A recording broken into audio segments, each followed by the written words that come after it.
ඉතින් අද ඇවිල්ලා සැප්තැම්බර් 30 හෙට ඇවිල්ලා ඔක්තෝබර් 1 වෙනිදා ලෝක ළමා දිනය. ඉතින් අපේ පළවෙනි ඩිලිවරි එක හෙට තමයි තියෙන්නේ. ඒකෝට අපි බබා ගන්නේ ලෝක ළමා දිනේ දවසේ. ඔව් අපි ඉතින් අද ආසිරි රූම් එකේ තමයි ඉන්නේ බේබි රූම් එකේ. ඉතින් අපි එයාගේ බොඩි ටික ඔක්කොම පැක් කරගෙන නැස්තිලා ඉන්නේ. කියන්නේ අපිට කොල්ලෙක් තමයි හම්බෙන්නේ. ඒකෝට බ්ලූ කලර් එකකින් තමයි ඔක්කොම අපි ගත්තේ බ්ලූ කලර් එකේ. එතකොට අපි ඉස්සෙල්ලා බලමු. මේ තියෙන කොට් ෂීට් එක. මේ කොට් ෂීට් අපි ගත්තා 3ක් විතර. එකක් කොට් එකට දාලා තව එකක් ඇතුළට තිබ්බා. එතකොට මේක ඇවිල්ලා baby towels, wash clothes with baby panels. අපි ඒව වෙනම නම් print කරලා මේ ziploc bag වලට pack කරනවා ගෙනා. ඊට පස්සේ ආයෙ වැඩිපුර මම panels ටිකක් ගත්තා වෙනම. මොකද panels ඕන ඉන්නවා. ඊට පස්සේ මේකේ තියෙනවා socks, caps, mittens. අපි මේකෙන් තුන වගේ ගත්තා හැම එකෙන්ම වගේ. ආයෙ warm suit මෙතන තියෙනවා 3ක්. ඒ වුණාට අපි ටේක් අවේ අවුට්ෆිට් එකටයි ලේබර් රූම් එකටයි 2ක් ගත්තා. ඊට පස්සේ මේකෙන් ටේක් හෝම් අවුට්ෆිට් එකට මේකෙත් socks, caps, mittens, warm suit එකේ blanket එකේ තියෙනවා. එතකොට මෙතන baby shirts තියෙනවා 20ක් විතර. blankets නම් ගත්තා 8ක්. ඒක වෙනම තියෙනවා. ආයෙ අපේ මොනවද පිලෝ සෙට් එක බෙඩින් සෙට් ඒක අපේ කොට් එක දැන් මෙයා කරලා තියෙන්නේ. මේ තියෙන අපිට කොට් එක හදාගන්න තිබ්බ එක. මේ තමයි අපේ රූම් එක.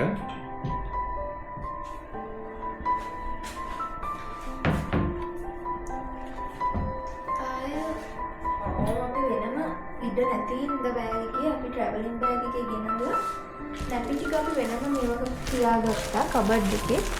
මෙතන නැපි 30ක් තියෙනවා. බබාට අපි ඕන වේ කියලා හිතන මෙතන bed tissues, cotton balls, diaper, තව milk bottle එකක් අපි ගත්තා. ආයෙ තියෙනවා මෙයාගේ labor room bag. නම දාලා තියෙන්නේ. ඔව් අපි නමක් දාලා තියෙන්නේ ඩිලන් කියලා. මේකේ තියෙනවා නැපි, බේබි ෂර්ට්, වෝම් සූට් කොහොම ජාති තියෙනවා මේකේ.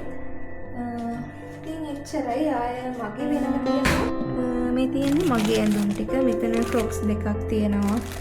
ආය චීප් බෙඩ් ජැකට්, එතකොට සැනිටරි පෑන්ට්ස්, මැටර්නිටි පෑන්ට්ස්, මැටර්නිටි අන්ඩර්වෙයර්ස් ඔක්කොම තියෙනවා. අපි මීල් එක ආවා. ඉතින් අපි ඕඩර් කරේ ස්ප්‍රින් හොපර් චිකන් ඩෙසර්ට් එකකුත් ඇවිල්ලා තියෙනවා. ඉතින් මම නම් බත් එකක් ගෙදරින් ගෙනාවා. මේකත් කනවා නේ. ඔව් කාලා බලමු.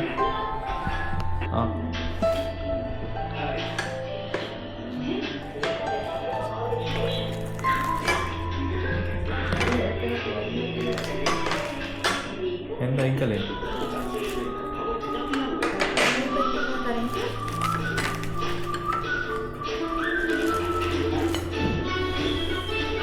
අපනව දෙකක් දැම්මනම්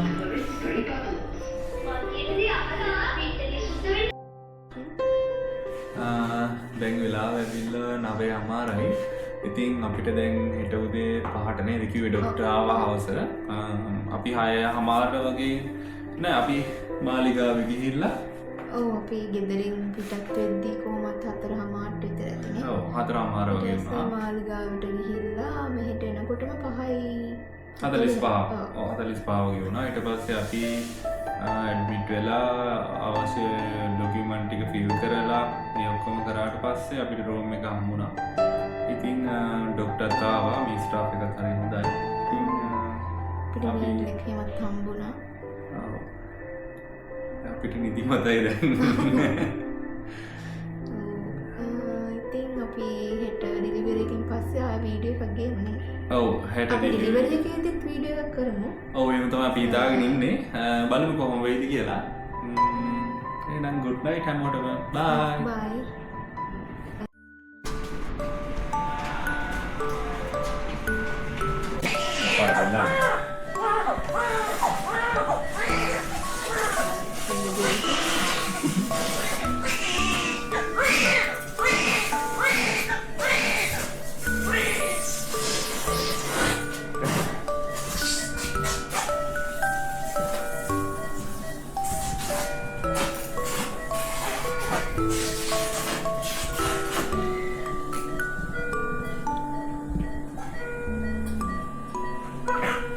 Okay, kaya ulit.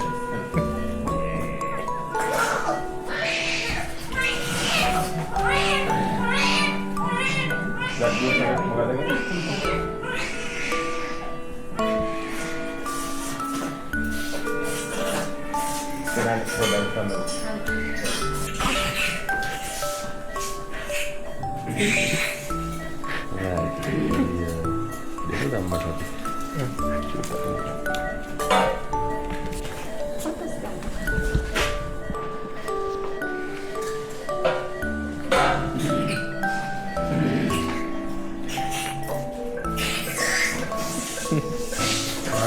Demo tuh nara dan nomor itu masih pakai lah video tadi. Video kan? Ini amat ini kan? Kamu lihat masih pakai.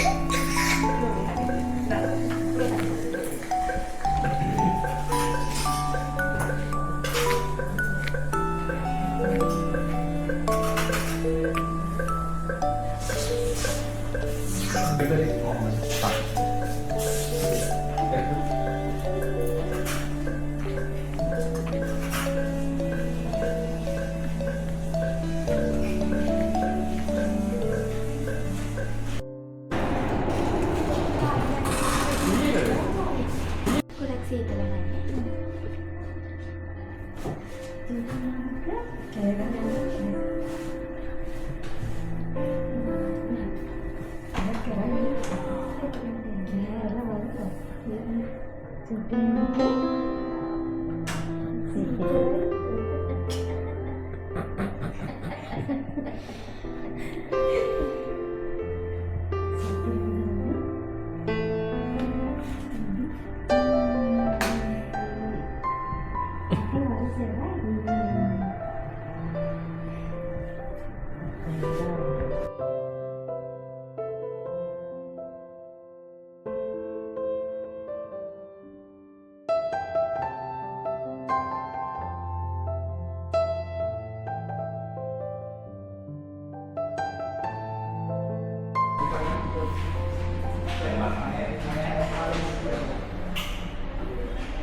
Hai කොහොමද නිදි නෑ අපි පැය කීයටද අපිට මතකත් නෑ කොහොම හරි අපේ ඩෙලිවරි එක තිබ්බේ පළවෙනිදා උදේ 5යි ගානකට. ඉතින් දැන් අද දවසේ ඇවිල්ලා දෙවෙනිදා දැන් වෙලාව හරියටම 5යි. ඉතින් දැන් අපේ ඩිස්චාර්ජ් එක මේවා කරලා තියෙන්නේ ඩොකියුමන්ට් එක වැඩ යන ගමන්. අම්මලා දෙන්නත් ඉන්නවා බබත් දෙන්න ඉන්නවා වයිෆත් ඉන්නවා පොඩි පොඩි කේස් ටිකක් තියෙනවා නේ දැන් බයින්න අමාරු අවුලක් නැහැ ඉතින් හොඳට වැඩි වුණා අපි හිතපු විදියට හැමදේම හොඳට වුණා ඉතින් දැන් අපි කුරුණෑගල යන්න බලන්නේ ඊට පස්සේ දවස් 10කින් ආයෙ මෙහෙට එන්න ඕනි බෙහෙත් අපිට දාලා දුන්නා ඉතින් මොනවද ඔයාලට කියන්න තියෙන්නේ? ඔව් අපි බබා පස්සේ වෙන්නන්න. හොඳට ඔක්කොම වුණා. කොහොමත් මේ ෆස්ට් එක්ස්පීරියන්ස් එක ගන්න ඉන්න ඔයාලට කියන්න තියෙන්නේ ඉතින් නැපි අන්දන විදිහ ආයෙ මොනවද? ඔව් නැපි අන්දන විදිහ ක්ලීන් කරන විදිහ ඒවා මොකක් හරි කලින් ප්‍රැක්ටිස් කරන් එන්න ආයෙ නිදි මරන්න අනිවාර්යෙන් ඕනි. ඒක කොහොමද ඉදි මරන්න ඕනි ඒවට රෙඩි වෙලා ඉතින් ලොකු එහෙම අවුලක් නැහැ ඒවා ඉතින් දැනෙන්නේ නැහැ අපිත් හිටියා අපිට ඉතින් දැනුන්නේ නැහැ වැඩිය ඒකනේ අර සතුටත් එක්ක ඒක හැමදේම වෙනවා කොහොමත් ඒ වගේ අර නැපි නමන විදිහ ඒවා ගැන පොඩ්ඩක් අපිට නම් ඇත්තට මේක කියලා දුන්නේ අපි බඩු ගන්න ගියපු කඩේකින් නේද? ඔව් අපිට බඩු ගන්න ගියපු කඩේකින් අපිට ඒක කියලා දුන්නේ හොස්පිටල් එකකින් බව ඒක කියලා දුන්නේ නැහැ අර නැපි එක නමන විදිහ හරි විදිහට. ඉතින් මේ ඒ වර චුට්ටක් ප්‍රැක්ටිස් කරලා ආවම ටට්ටක් ගාලා කොහොමත් රැයට පළවෙනි ෆස්ට් ඩේ එකේ දෙන්නෙක් අනිවාර්යෙන් ඉන්න ඕනේ. එක්කෝ අම්මා හරි අම්මලා දෙන්නෙක් හරි හස්බන්ඩ් හරි කවුරු හරි ඉන්න ඕනේ. කියන්නේ වතුර එකක් දෙන්න හරි ටක් ගාලා උස්සන්න හරි එහෙම ටිකට. ඉතින් අද මේ වෙනකොට මේ බෝඩ් එකේ සෙට් එකක්ම යාළු සෙට් එකක්ම අපිට හම්බුණා. ඉතින් ඒ කට්ටියත් දැන් ඩිස්චාර්ජ් වෙනවා. කාටවත් මොකුත් එහෙම කරදරයක් වුණ නැහැ. ඉතින් අපි ඩිස්චාර්ජ් වෙන වීඩියෝ ටිකයි ඉතුරු ටිකයි ඔයාලට පස්සේ ගේන්න. එහෙනම් ආයි දන්න මේක වාහනේ ගාව තියන්න පුළුවන් මම පල්ලේ අදිනකම්. පුළුවන්.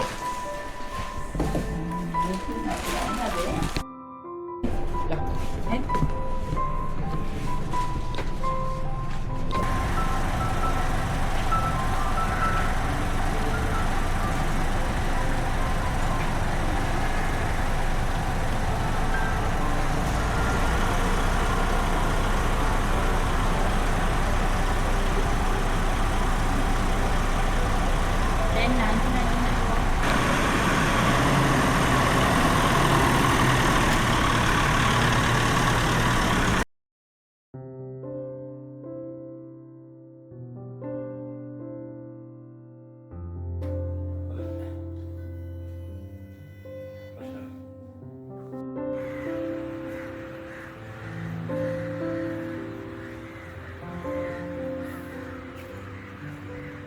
සුවද උදාද කියලා දැනගන්න ඕනද? කියන්න.